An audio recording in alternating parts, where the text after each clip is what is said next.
দিনহাটায় মহকুমা শাসকের দপ্তরে মনোনয়ন জমা দেওয়াকে কেন্দ্র করে রণক্ষেত্রের পরিস্থিতি। উত্তরবঙ্গ উন্নয়ন মন্ত্রী তথা তৃণমূল প্রার্থী উদয়ন গুহ এবং বিজেপি প্রার্থী অজয় রায়ের মনোনয়ন পেশকে ঘিরে দুপক্ষের মধ্যে ব্যাপক উত্তেজনা ছড়ায়। এদিন সকাল 11:30 নাগাদ উদয়ন গুহ মনোনয়ন জমা দিতে পৌঁছানোর কিছু পরেই অনুগামীদের নিয়ে দপ্তরে আসেন অজয় রায়। বিজেপি প্রার্থী প্রবেশ করতে তৃণমূল কর্মীরা জয় বাংলা স্লোগান দিতে শুরু করেন। পাল্টা স্লোগান দুপক্ষের জমায়েতে পরিস্থিতি দ্রুত উত্তপ্ত হয়ে ওঠে।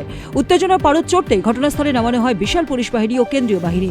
পরিস্থিতি সামাল দিতে গিয়ে পুলিশের সঙ্গে তৃণমূল কর্মীদের রীতিমতো ধস্তাধস্তি শুরু হয়। ভিড় হটাতে পুলিশকে যথেষ্টই বেগ পেতে হয়। বর্তমানে গোটা এলাকা কেন্দ্রীয় বাহিনীর কড়া নজরদারিতে রয়েছে।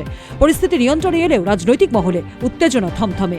মনোনয়নপত্র জমা দেওয়াকে কেন্দ্র করে এই ধরনের সংঘাত নির্বাচন পূর্ববর্তী উত্তাপকে আরও কয়েক গুণ বাড়িয়ে দিয়েছে। কিছুই না, আমরা এখানে আমাদের প্রার্থী ঢুকেছে, আমরা তো জয় বাংলা স্লোগান দেবই। এবার কে বিজেপির ক্যান্ডিডেট ঢুকছে কে সেটা তো আমাদের দেখার কথা না। সোনাক্ষী, মশলা কোথায়?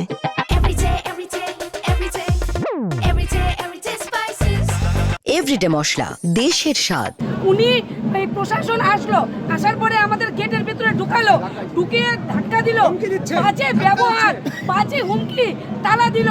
অথচ ওখানে দেখেন কি পরিমাণে, আর এগুলা রীতিমতো এই পুলিশ প্রশাসন রীতিমতো বিজেপি দালালি করছে। আপনাদেরকে তালা বন্ধ করে রেখেছে কেন?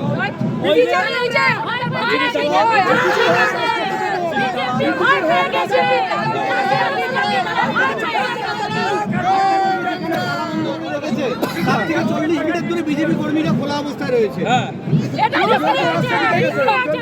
শোনেন, সে রয়েছে তো ওদের পরিষ্কার বললাম, একজন যদি বিজেপির কর্মী ঢুকে না, এই গেট এখনই ভাঙে আমরা ভেতরে ঢুকবো। ওনাকে সেটা বলে দিন, কেউ আটকাতে পারবে না। প্রায়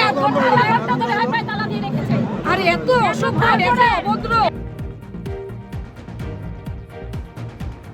দিনহাটা থেকে প্রসেনজিৎ সাহার রিপোর্ট, উত্তরবঙ্গ সংবাদ।